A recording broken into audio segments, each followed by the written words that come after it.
Bawumia. But of course, we can only wish him well and wish the NPP well. But the journey, the real journey, starts now. The journey is just beginning. And from the speeches which were delivered as well, I was paying particular attention to those. Kennedy Agyapong, and perhaps I should have us get into some of the speeches, and then we'll get an understanding as to. But I want to start it off with Kennedy Agyapong, and then we'll come back to the running mate conversation, because it's already started. Even though the party has other legs in terms of reorganization, they are now have to start from the, I don't know if the NPP does ward level, but the NDC, I know they do ward. So you start from ward to whatever, you climb up to constituency level, you come do regionals, and you do national as well. There's all of that which is up there for conversation and has people talking. But let's listen to Kennedy Agyapong speak after the elections, where he as well conceded defeat and pledged to be a part of the workings to ensure that the NPP returns to power come elections 2028.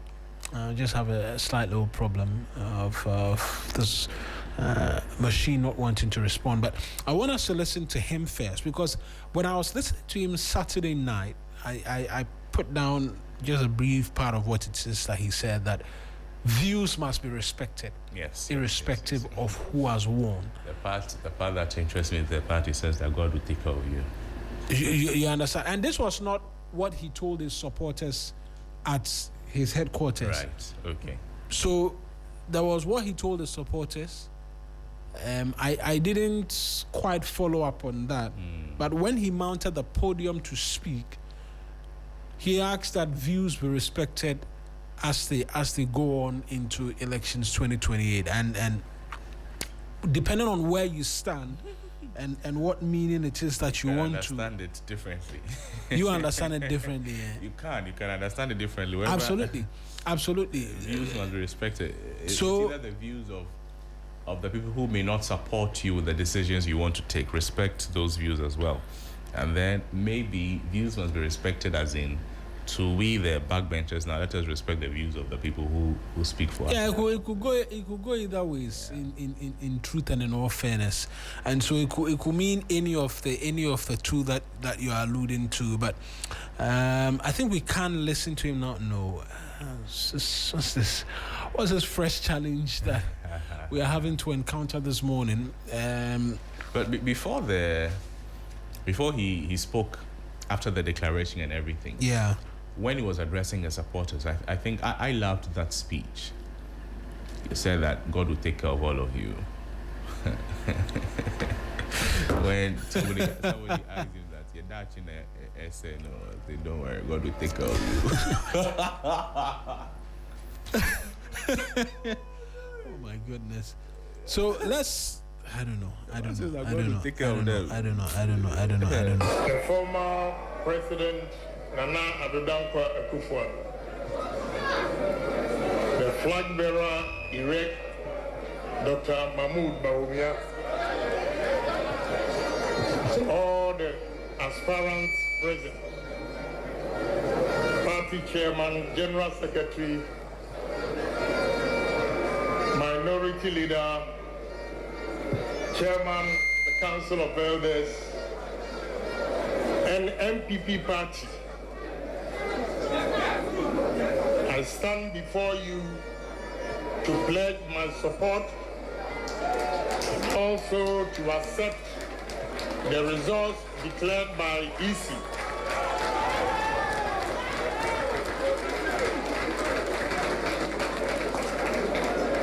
The delegates have spoken. And I want to plead with my supporters that they should stay calm and respect the results and help all of us to work together to win 2029 or 2028 election. I want to advise my supporters. First, I want to thank you but advise that in election, you can win and you can lose. So if you lose, you have to accept it in good faith.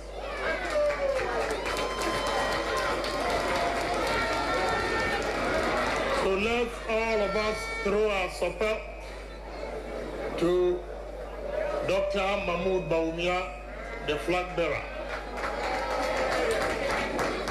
And all I say is, NPP, we need unity in the party. But unity comes with respect. We have to respect each other's views. That is all I want to say tonight. So congratulations to Dr. Mahmoud Bawumia and NPP. Thank you.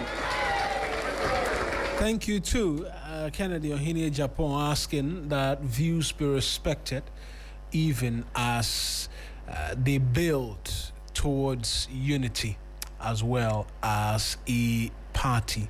I want us to switch lanes and let's talk the NDC now. I mean, for the NPP, we have the entire length of time as well to get into it. And so before we talk the NDC, let's talk more about the Miss prophecies on page 6 of the Daily Guide.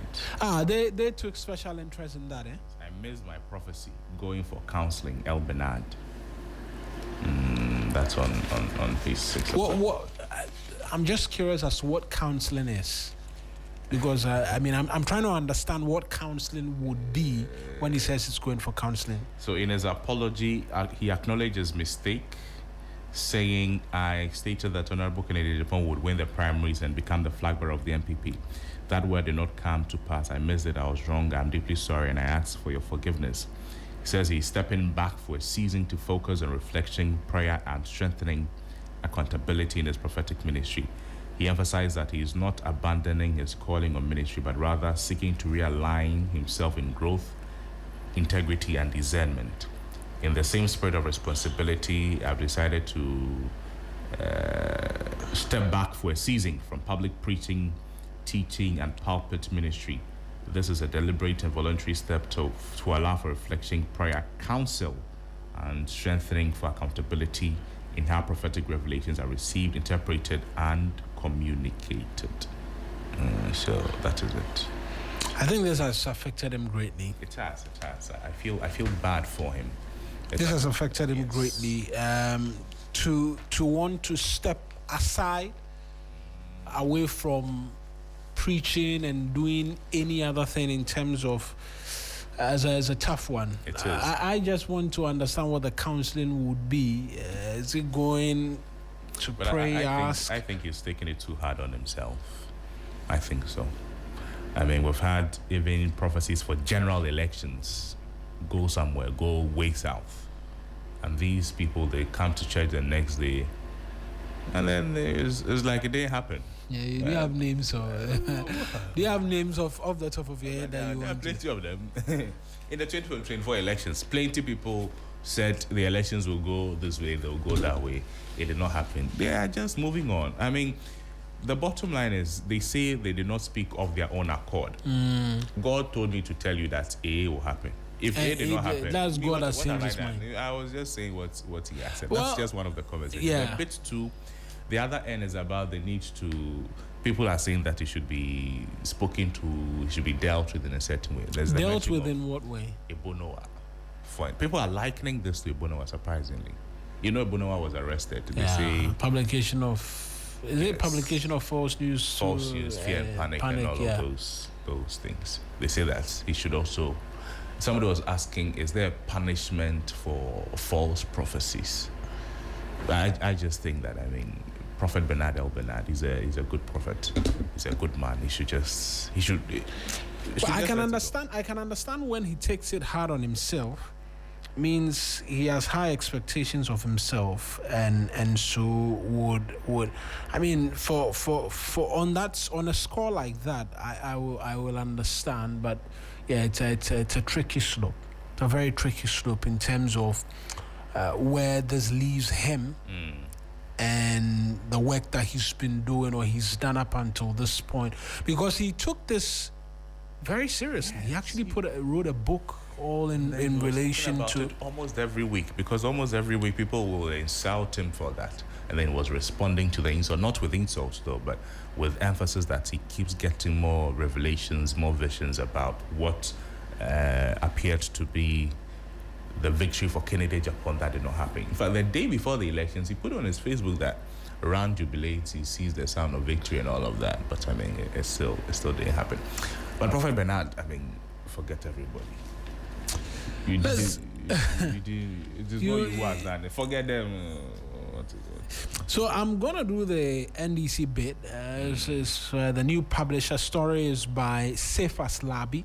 Internal tension appears to be surfacing within the NDC as a member of the party's communication team. Hamza Suini has warned the General Secretary Fifi Fiavikwete against public remarks he believes could harm the party's prospects in the 2028 general elections. Hamza Suini expressed concern that some recent public utterances by Mr. Kwete, including references to party members as sycophants, risk deepening internal conflict and undermining party unity.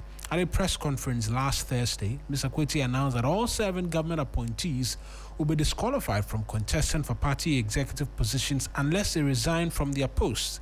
He further stated that any appointee intending to vie for a party position must step down at least 6 months before filing nomination forms. Reacting to the announcement during a discussion, Mr. Suini said he was troubled by the tone and implications of the General Secretary's comments, and these are exact quotes from him.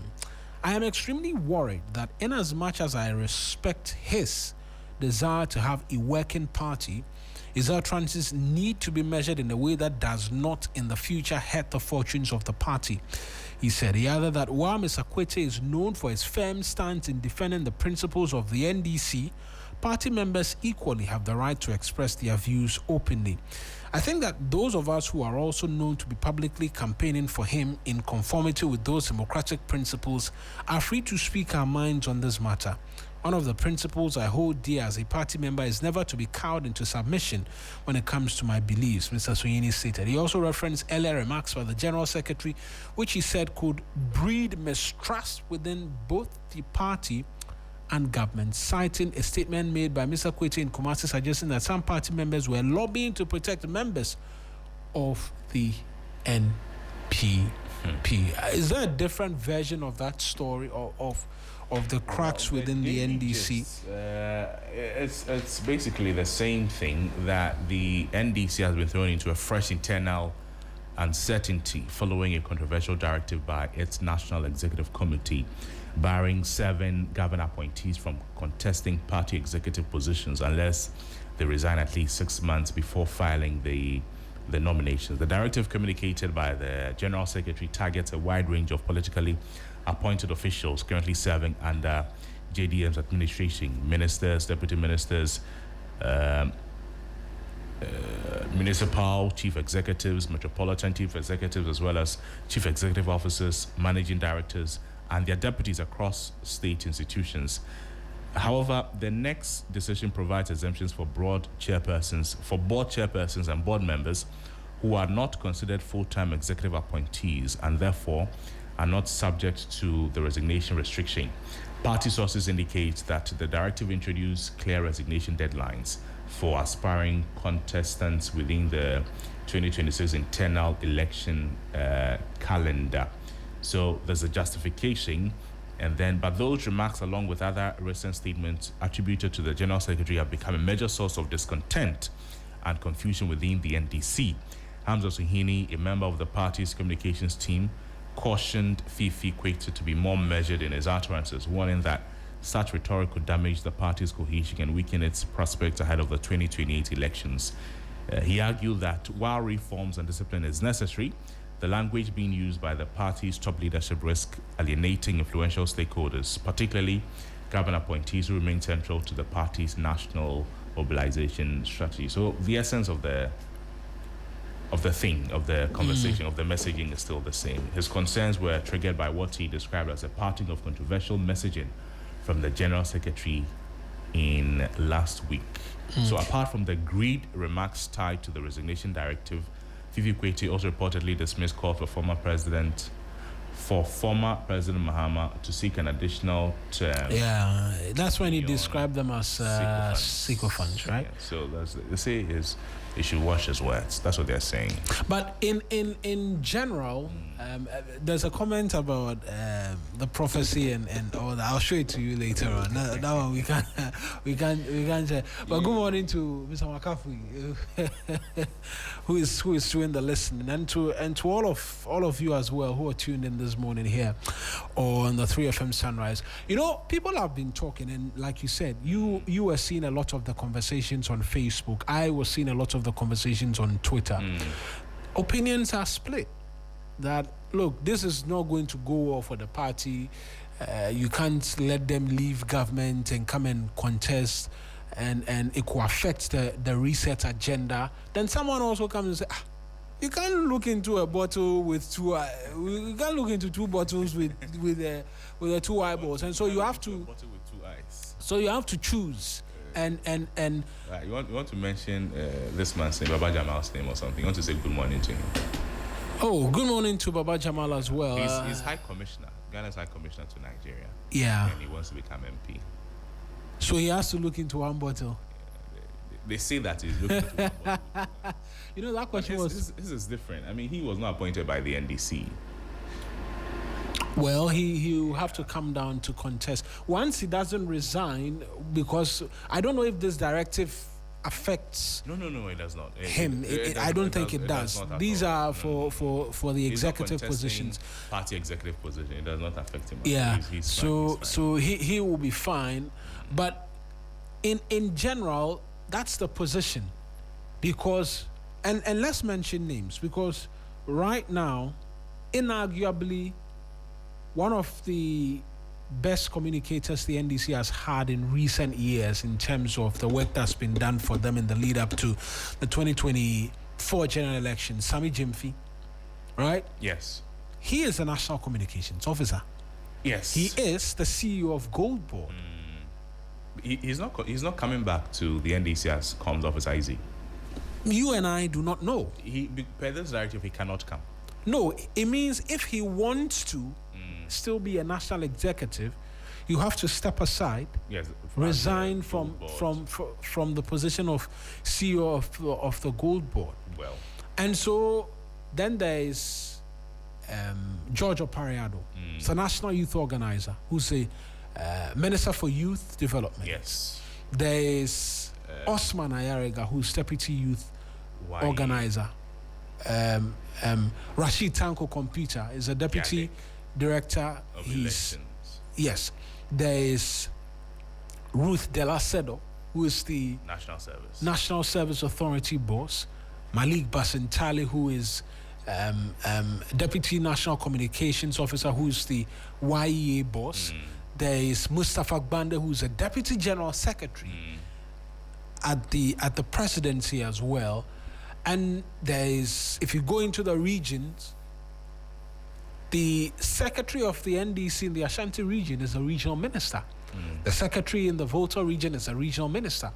The secretary, I think, in the northern region as well is the National Lotteries Authority boss. Oh, there. Yes. In the western region, I think YEA boss is a youth organizer for the western region electoral area. Yes. So you get it. So even on the national level, you have quite a number. The regional levels, I think almost all the regions, persons have been appointed into government. When you go into the constituency level as well, they have government appointment. And so it could pretty much see either a resignation in one huge front to come and stay within the party, or we'll see a lot of those guns move out and new persons will get into the positions. Let's take a step back and then try to understand why he said what he said, the thinking behind this directive. So according to the report, he's trying to say that people should not be greedy and they should not use state resources to come and do their own campaigns. It gives them undue advantage over the others who may not have resources of the state available to them to run their campaign. So that is one thing that he is seeking to solve. The other bit is to give opportunities to other people, because they say nyanse ni baako for chim. So if you are a party supporter, you are an executive of the party, and then you have another appointment, it does not mean that you are the only person who can do what you're doing in the party. There are people who can do what you're doing even better. So that is one of the things he wants to solve. So I'm seeing two things here: to stop the bit about using the state resources and then giving opportunities to other people. Now, well, that being said, what then becomes the best way to solve or to provide the solutions that he wants to provide? What then becomes the alternative way for the party to ensure that people who are serving as appointees do not take undue advantage of their office to impact the campaigns they are running? Is it the only way that they should stop, they should resign so that they don't do it, or there's another way they can go about it? I don't know.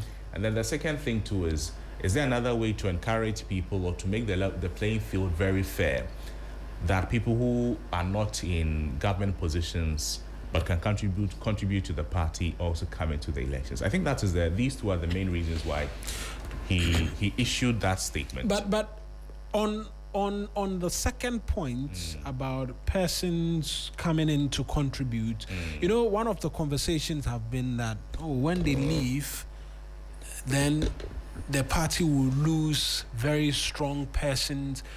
I don't think any of these officers, if they choose to remain with the government in terms of serving the government, will stay idle during the election period and not campaign. Oh, no, they will. Even if they don't come forward themselves, they'll be backing candidates. They'll be, unless that's not what you mean. No, I mean on the ground campaign.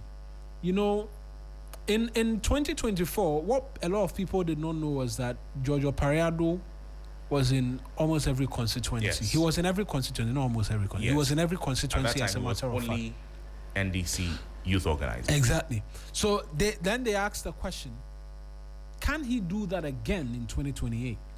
It will not serve his best interests as minister to do that in 2020. That's why it's always difficult when you're in government. Yes. Being in opposition, look, all the time is with you to campaign. Now he can misuse all the resources available. Yeah, and they will come after you when you misuse it. That's what I stand strongly on. That's what he wants to stop. That's what Fifi equated. That's what the party wants to stop. Don't carry money from.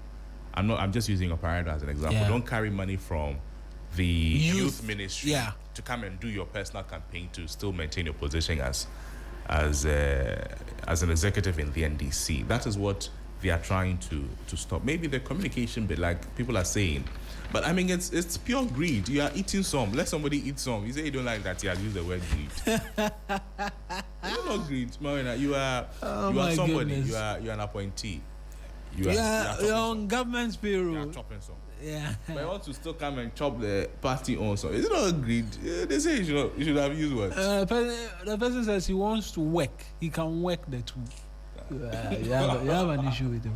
So we'll leave them like that. Well, there's a story that I want us to touch on. I don't know the details. Just before you run, Yes. Controller withholds salaries of 2,563 government workers.